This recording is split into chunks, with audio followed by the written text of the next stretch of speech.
Quand on se promène près des côtes de Normandie, on remarque généralement une chose.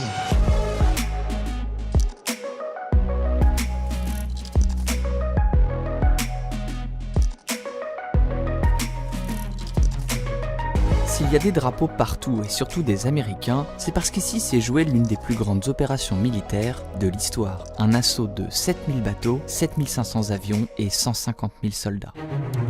Mais le 6 juin 1944, c'est aussi l'histoire d'une légende. Celle d'une bataille du bien contre le mal, un coup de génie qui aurait fait chuter Hitler et offert à l'Amérique une médaille sans tache, celle de sauveur du monde libre.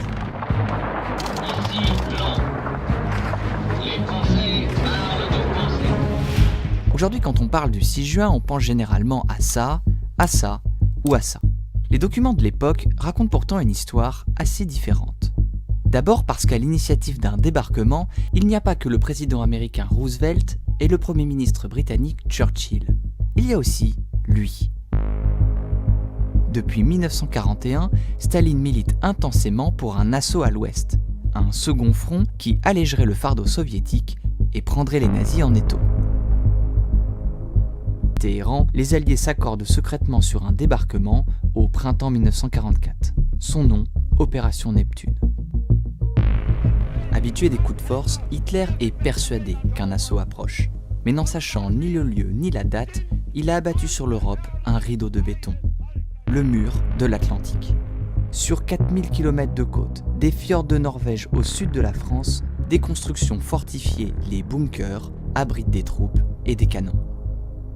Si le 6 juin est entré dans la légende, c'est donc parce qu'à l'époque déjà, tout le monde l'attendait, l'espérait ou le craignait.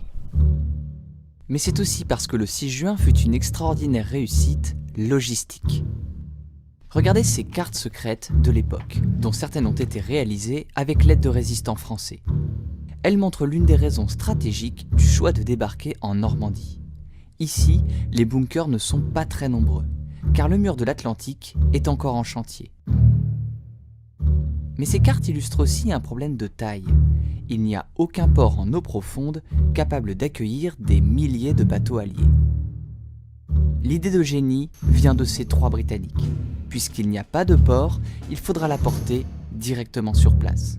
Les ingénieurs conçoivent deux immenses ports en kit qui pourront être transportés par bateau et assemblés en quelques jours. Ces deux ports en métal et en béton, on en voit des bouts, encore aujourd'hui, au large. Ces ports artificiels n'ont pas permis de décharger tout le matériel prévu. Mais ils ont offert aux Alliés un atout décisif, pouvoir débarquer là où personne ne les attendait.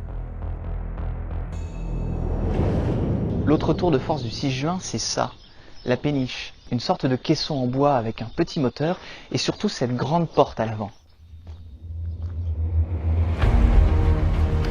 6 juin 1944, 6 heures du matin. Des milliers de tonnes de bombes sont larguées sur la côte pour fracturer la défense allemande. 30 minutes plus tard, sous un temps maussade, les premiers soldats touchent le sable.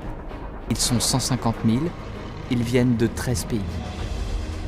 Parmi eux, quelques dizaines de Français, incorporés dans les péniches alliées ou déployés dans une unité spéciale, le commando Kieffer.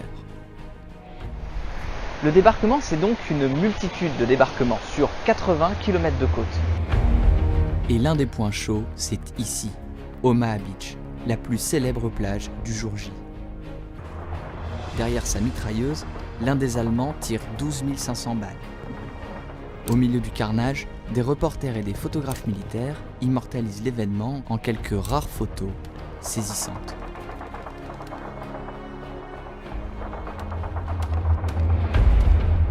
Un millier de soldats sont morts à Omaha Beach le 6 juin 1944 et beaucoup sont enterrés ici, au cimetière de Colville-sur-Mer. Un cimetière devenu très symbolique où se sont rendus tous les présidents des États-Unis depuis Jimmy Carter. Car depuis 1944, le 6 juin est devenu davantage qu'un exploit militaire, le symbole d'une guerre juste, de la démocratie luttant pour la liberté, quitte à reléguer au second plan l'autre grand vainqueur de la guerre, l'URSS. Le débarquement de Normandie n'est pas la bataille décisive pour l'issue de la guerre. L'Allemagne a perdu de sa substance, a perdu ses hommes, ses troupes, d'abord et avant tout sur le front de l'Est. Reste une question. Que fait-on de nos jours chaque 6 juin? Le débarquement des Alliés? La victoire du bien contre le mal? Ou bien l'image que chaque pays veut aujourd'hui faire paraître de lui-même? Chaque pays, chaque participant a pu trouver dans cette narration presque sublimée de l'événement de quoi satisfaire son orgueil national. Pour les pays anglo-américains en tant que libérateurs, et puis même pour la France, se remémorer c'est en même temps oublier à la fois la défaite de la France en 1940 et puis le rôle de la France et de la Grande-Bretagne face à la montée du péril hitlérien dans le courant des années 1930. Des attitudes qui sont, elles, balayées sous le tapis de l'histoire.